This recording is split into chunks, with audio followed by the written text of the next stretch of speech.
before diving into various aspects of the Metasploit framework, I think it's better to talk about some absolute basics when conducting a penetration test.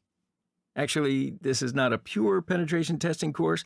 This course will show the capabilities of the Metasploit framework while you are doing a penetration test.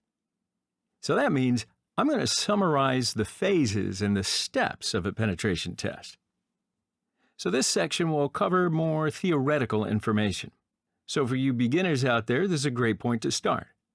On the other side of things, for the one who has a basic understanding of the penetration testing, I guess you can skip over to other chapters. But I don't recommend this because this section completes the course properly. And what did I tell you before?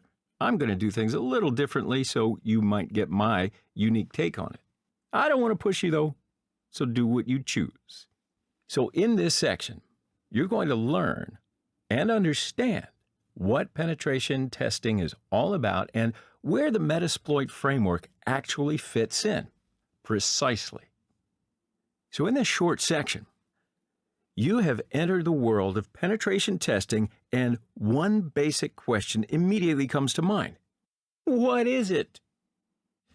I'm sure that your answers to this question will be close, but they're going to be slightly different. I obviously can't actually guess your answers, but I know your definitions won't be enough because there isn't an exact definition, right? All the books and all the courses expand the definition of penetration testing, and this effort, unfortunately, makes it harder to understand. So I've been doing penetration testing for years and years, too many to count, without some help. To me, penetration testing is simply to find and exploit the weaknesses in a computer system by predefined rules in a specific scope. Compared to a vulnerability assessment, on a penetration test, you not only discover the vulnerabilities that could be used by attackers, but also you need to exploit the vulnerabilities to assess what attackers might gain after a successful exploitation. So you will simulate an attacker as a penetration tester. Now by this, you're going to figure out security weaknesses, find vulnerabilities, and identify the security level of the systems. A little bit Mr. Robot style.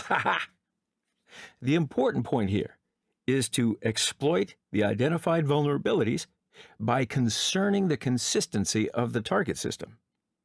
So honestly, in a penetration test, you will focus on how to improve the security of your target from an attacker's perspective. Oh, and by the way, I implicitly explain why I choose the Metasploit framework.